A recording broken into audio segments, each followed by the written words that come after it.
مسئلہ کیا ہے؟ محبوب فرمانے لگے چپ کر، آنسو پوچھ لے، جیسے تو کہے گا نا ویسے ہی ہو جائے گا۔ وہ بریلی کے امام بولے اور فرمانے لگے غم زدوں کو رضا مجدہ دیجئے کہ ہے، غم زدوں کو رضا مجدہ دیجئے کہ ہے، بے کسوں کا سہارا ہمارا نبی، سب سے اولا ہو اعلیٰ ہمارا، سب سے بالا ہو اعلیٰ ہمارا نبی۔ کہتے ہیں نبی کریم علیہ السلام نے فرمایا جیسے تو کہے گا ویسے ہی۔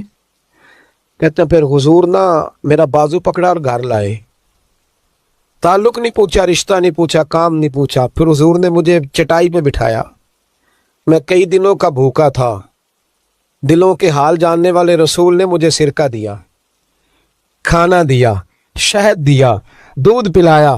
جب میں سیر ہو گیا نا اور کچھ مجھے تسلی ہوئی تو فرمانے لگے بتا تیرا مسئلہ کیا ہے؟ میں نے کہا یا رسول اللہ صلی اللہ علیہ وسلم 2 اونٹ بیچے تھے، حضور کو جانتے نہیں ابھی تک، 2 اونٹ بیچے تھے، خرید لی ابو جہل نے، پہلے تو آج کل کرتا رہا، اب کہتا ہے دوڑ جا، کوئی نہیں، حضور پردیس میں لوٹ گیا ہوں، سرداروں کے پاس گیا ہوں تو وہ کہتے ہیں وہ تو سب سے بڑا گنڈا ہے، وہ تو نہیں دے گا۔ کہتے ہیں میں نے بڑی باتیں سنائی تو محبوب نے ہلکا سا جملہ، کخ سواد نہیں مشری اندر، اسا کھنڈا میں چکھ ڈٹھیاں، اینا ساریاں شیواں نالوں گلاں سجن دیاں مٹھیاں۔ جنہوں نے کرنا کچھ نہیں نہ ہوتا ان کے دعوے لمبے چوڑے ہوتے ہیں، اور جنہوں نے کچھ کرنا ہوتا ہے نا وہ تو مختصر بات کرتے ہیں۔ حضور فرمانے لگے کوئی پریشانی والی بات نہیں، دینے کیوں نہیں پیسے، دے گا کہ ہلکی سی بات۔ حضور فرمانے لگے چل میں تیرے ساتھ چلتا ہوں۔ یہ کونسلر صاحب کبھی رکا بھی لکھ دیں تو ان کی مہربانی، اور ٹیلی فون کر دیں تو پھر تو وہ کہتے ہیں 3 سال کا احسان تیرے اوپر چڑھ گیا ہے، تو میں نے پورا ہی فون کر دیا تیرے نام کا۔ حالانکہ جب ووٹ لینے آئے تھے تو کہتے تھے میں قوم کا خادم ہوں، اور پھر یہ قوم کا غریب آدمی دروازے پہ جا کے بیٹھتا ہے تو پتہ چلتا ہے چودھری صاحب ٹوتھ پیسٹ کر رہے ہیں، پھر پتہ چلتا ہے بریڈ ٹھنڈا ہو گیا تھا تو گرم ہونے گیا، پھر پتہ چلتا ہے کہ گاڑی باہر آ کے پوچھتے ہیں گڈی کرائی یا۔ شرم کرو، شرم کرو، وارث شاہ مان کری نہ وارثاں دا، رب بے وارثہ کر کے مان دے۔ اگر اللہ نے تمہیں اعزاز دیا تو غریبوں کو رول کے مارو گے؟ شرم نہیں آتی؟ کل تک کہتے تھے قوم کے خادم ہیں، آج اسی قوم کا یہ حال کرتے ہو۔ تمہیں حساب دینا پڑے گا صبح قیامت، اللہ تم سے پوچھے گا۔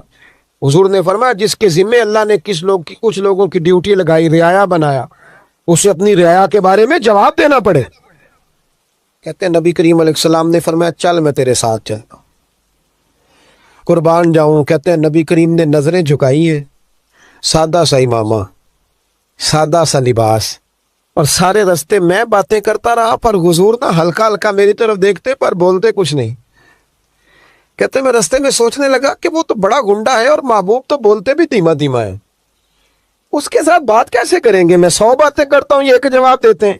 لیکن جب اس کے دروازے پہ پہنچے، دستک دی تو باہر نکلا تو کہتے ہیں مصطفیٰ کی جھکی ہوئی نظروں کو میں نے اٹھتے ہوئے دیکھا، ہو ہلکا یارا تو برے شمس کی طرح نرم، ریز میں حق کو باطن ہو تو فولاد ہے مومن۔ کہتے ہیں اٹھتی ہوئی دیکھی نظریں، اور میرے حبیب پاک نے نظر اٹھائی اور ایک جملہ، اور اس جملے کے اندر طاقت خدائی۔ حضور نے فرمایا تیرا کیا خیال ہے؟ پیسے دبانے والے اور لوگوں کو ستانے والے بڑے ہوتے ہیں، تو سردار بنتے ہیں؟ غریبوں کا خون چوس کے سردار بنے گا؟